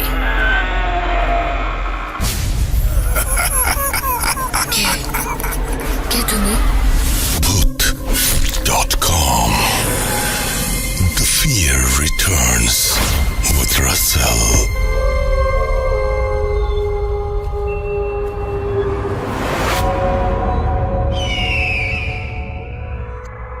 আরও একবার আপনাদের সবাইকে স্বাগত জানাচ্ছি। আমি রাসেল, শুনছেন ভূত.com। আমাদের ইমেল অ্যাড্রেস হচ্ছে russell.booth.com@gmail.com। এবারে কেমন যেন এবারে ঘটনাগুলো কিন্তু খুব মজা হচ্ছে, একটা বাংলাদেশ একটা ইন্ডিয়া, একটা বাংলাদেশ একটা ইন্ডিয়া। সো আমি এইবার যে ঘটনাটি শোনাতে চাই সেটিও ইন্ডিয়া থেকে এসছে। আমার মনে হয় যিনি ঘটনাটি পাঠিয়েছেন তিনি মাঝখানে একবার পজ করে আবার রেকর্ড শুরু করেছিলেন। সাউন্ডটা হয়তো একটু ঝামেলার মনে হয়, বাট ঘটনাটা খুব সুন্দর। এবং এই ঘটনাটা একটা রেলের ঘটনা, ট্রেনের ঘটনা। চোখ বন্ধ করলে একদম বিশ্বাস করুন সেই জায়গায় চলে যাবেন এবং প্রতিটা ঘটনা অনুভব করবেন, চোখ দিয়ে আপনি দেখতে পাবেন। এত চমৎকারভাবে বলেছেন। আপনাকে আমি বারবার করে বলবো, ইন্ডিয়া থেকে আমাদের যে ঘটনাটি পাঠিয়েছেন মদন মোল্লা, রাইট আমার মনে হয়। আপনাকে আমি বলবো যে আপনি আরও পাঠান আমাদের কাছে ঘটনা, এবং আপনার যত ঘটনা আছে আপনার জানা এবং আপনার জীবনে ঘটা সব ঘটনা আমরা শুনতে চাই আপনার কাছ থেকে। আশা করছি আপনার ঘটনা পরবর্তীতেও পাবো। চলুন এখন প্লে করি আপনার ঘটনাটা।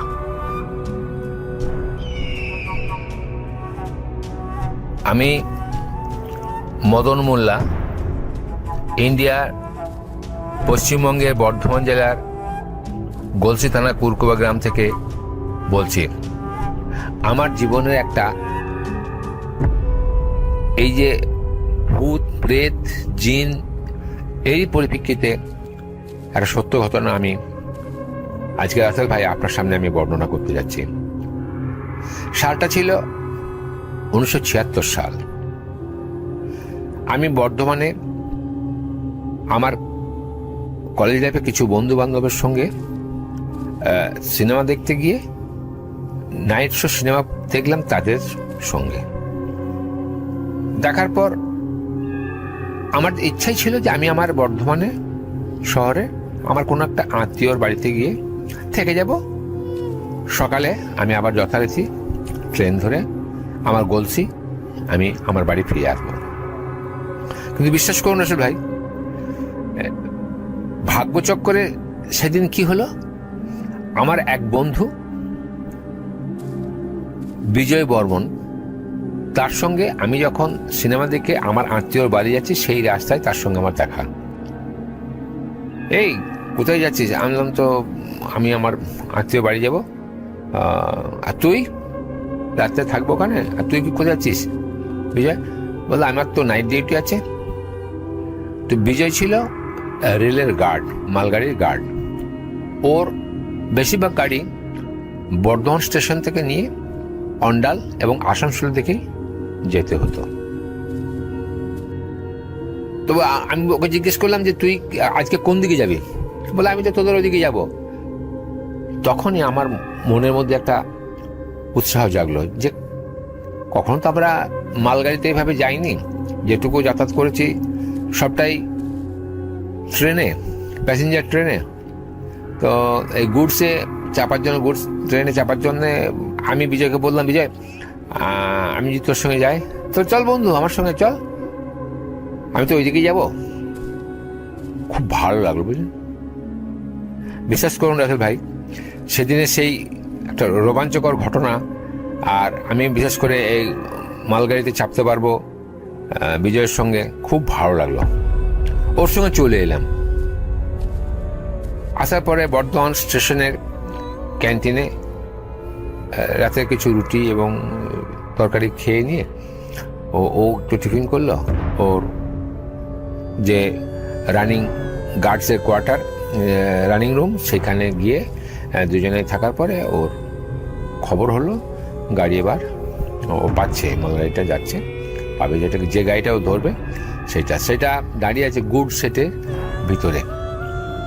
তো বর্ধমান মূল স্টেশন থেকে ওটা হাওড়া দিকে যেতে গাংপুর আর এর মাঝে যে সাইড লাইন আছে সেই সাইড লাইনে ঘুরছে গাড়িটা ঢুকে আছে।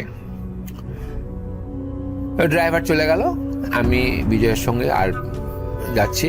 বিজয়ের এটা ব্যাগপত্র নিয়ে আমরা দুজনে হাঁটতে হাঁটতে হাঁটতে, ওর হাতে একটা বড় টর্চ আছে যেটা রেলের ব্যবহৃত হয়, 5 বড় ফোকাস টর্চ, সেটাকে নিয়ে যাচ্ছি দুজনে খুব মস্তিষ্কে গল্প করতে করতে। আমি বলছি যে এত বড় গাড়ি, তোর কম্পার্টমেন্টটা কোনখানে? বলে পিছনে তো হবেই, চল না আরো পেছনে আরো পেছনে। তো বিশ্বাস করুন, যখন 10টা থেকে 15টা বগি পার হবার পরে খুব ঘন অন্ধকার, সময়টা তখন রাত্রি 12টা 5, সেই সময় আমরা বর্ধমান স্টেশন থেকে পূর্ব দিকে হাওড়া দিকে যাবার পথে আমরা আগিয়ে যাচ্ছি।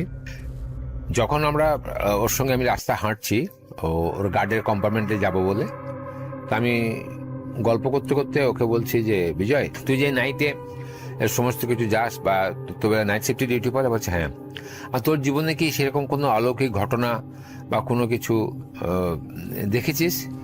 বলছে হ্যাঁ বন্ধু, আমার জীবনে অনেক অলৌকিক ঘটনা আমি দেখেছি, যেটা তুই শুনলে সত্যি একটা ভয়ের ব্যাপার হবে বা একটা মন অন্যরকম কিছু দাঁড়াবে। হ্যাঁ, তো আমি তো ভালোভাবে চল যাই, গিয়ে তোর গার্ডের কম্পার্টমেন্টে ওঠার পরে দুজনে মিলে বসে বেশ সুন্দর করে গল্প করব এবং জানবো বিষয়টা। ঠিক আছে, এই বলতে বলতে গাড়ির কম্পার্টমেন্টে চাপলাম। গাড়িটা মিনিট 5-6 পরে ছাড়লো। গোষ্ঠটা ছাড়ার পরে গাড়ি বর্ধমান স্টেশন পার হয়ে টোটাল আসানসোলের দিকে যাচ্ছে। তো গাড়ি যেতে যেতে খানা জংশন এবং গলসির মাঝে একটা নির্জন জায়গায় গাড়িটা থেমে গেল। তো ও ভিতরে বসে ওর নিজের কাজটা করছে, পেন পেপার যেটুকু করার দরকার সেটুকু সারছে। আমি উৎসাহ ভরে আগ্রহের সঙ্গে কেমন লাগে বাইরে বেশ এটা আকাশটা দেখার জন্যে আমি ওর গার্ডের কম্পার্টমেন্ট থেকে বেরিয়ে যে করিডোরের মতো জায়গাটা করা আছে বড় চাতালের মতো, আমি সেই জায়গায় দাঁড়িয়ে গেলাম। দাঁড়িয়ে আমার জীবনে একটা চরম জিনিস আমি সেদিন দেখতে পেলাম। রাসেল ভাই, কখনো আমি ভাবতে পারিনি যে আমার জীবনে আমি এই ঘটনা আমি কখনো আমি দেখছি কি একটা মরা মাথার মতো লাফাচ্ছে। মনে হচ্ছে যেন এখনই এটা এই গাড়িতে, এই বিজয়ের মালগাড়িতে তার দেহটা দুফাঁক হয়ে গেছে। তো মাথাটা যখন লাফাচ্ছে, তো আমি নিজেকে তখন ঠিক না রাখতে পেরে আমি ওইখান থেকে গার্ডের বিজয়ের কম্পার্টমেন্টের দিকে যেই ধাওয়া করব, ছুটে আমি তার ওই রুমটা ভেতরে ঢুকবো, ঠিক তখনই দেখতে পাচ্ছি, আমি তাকেই দেখছি মাথাটা আর নেই, কিন্তু একটা মহিলা, নিচে অংশটা কিচ্ছু নেই, শুধু একটা কাপড় দুলছে, আর সেই মাথাতে এক রাশ চুল নিয়ে শুধু কাঁদছে। কান্নার শব্দটা আমি পরিষ্কার শুনতে পাচ্ছি, কে যেন কাঁদছে। তা আমি ছুটে বিজয়ের কাছকে চলে এলাম। কি হলো রে, তুই এইভাবে ছুটে চলে এলি আমার কাছকে? আমি দেখ, কি যেন একটা আমি দেখতে পাচ্ছি। কি দেখতে পাচ্ছিস? আমি দেখতে পেলাম যে একটা মাথা যেন লাইনটার ওপরে, রেল লাইনের ওপরে লাফাচ্ছে। তারপরে দেখতে পেলাম যে আরেকটা মেয়ে ছেলে, তার নিচে অংশের কাপড়টা শুধু দুলছে, তার পা থেকে কিচ্ছু বোঝা যাচ্ছে না, এক রাশ চুল সেই মাথাটার মধ্যে, আর সে মেয়েটা কাঁদছে। বলছে আয় বস, আমার কাছে বস। বসলাম, তার বোতল থেকে জল বার করে আমাকে দিল। আমি 2 ঢোক খেলাম, কিন্তু বারবার তাকিয়ে আছি আমি সে বাইরের দৃশ্যটা দিকে, আর ভাবছি কি দেখলাম। তখন বিজয় আমাকে বলল, তুই কি দেখেছিস বল? আমি এই জিনিস আমি নিজের চোখে দেখলাম। বলছে হ্যাঁ, দেখা যায়, সত্যি দেখা যায়। যারা অপঘাতে এইভাবে বা রেলে কাটা যায় বা আত্মহত্যা করে সেই রকম একটা কিছু। তো জানি না এর মধ্যে সত্যতা আছে কিনা। এই সৎ আত্মা, কু আত্মা, যেগুলো সাধারণত পৃথিবীর বুকে চালু আছে, প্রচলিত কথা, ভূত, প্রেত, জিন, তো তার মধ্যে এর কোনো মিল পাই কিনা। গাড়ি ছেড়ে দিল, আস্তে আস্তে গাড়িটা আমার গোলসে স্টেশনের কাছে এলো। আমি ওকে বললাম, বন্ধু আমাকে যে জায়গায় তুই নামাবি সেটা আমার যেন লেভেল ক্রসিংয়ের ওপরে থাকে। তো গাড়িটা আগিয়ে গেল, ও ভ্যাকুম করে গাড়িটাকে স্লো করে দিল, আমি নামলাম। নামার পর ও টর্চটা দেখালো, বল দেখ তুই কি তোর রাস্তাটা পেয়েছিস? আমি বললাম, হ্যাঁ বন্ধু, আমি আমার রাস্তা পেয়েছি, তুই তোর জায়গায় চলে যা।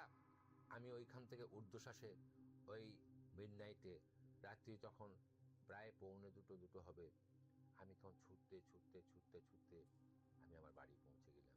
এবং এই ছুটতে ছুটতে গিয়ে, আমাদের তখন গ্রামের রাস্তা খুব খানাখন্দে ভর্তি, তো কতবার যে আচার খেয়েছি আর ওই দৃশ্য মনে করতে করতে ঘরে এসে পৌঁছেছি। আমার জীবনে একটা চরম অনুভূতি, চরম পাওনা, চরম দৃশ্য। এই ছিল আমার জীবন।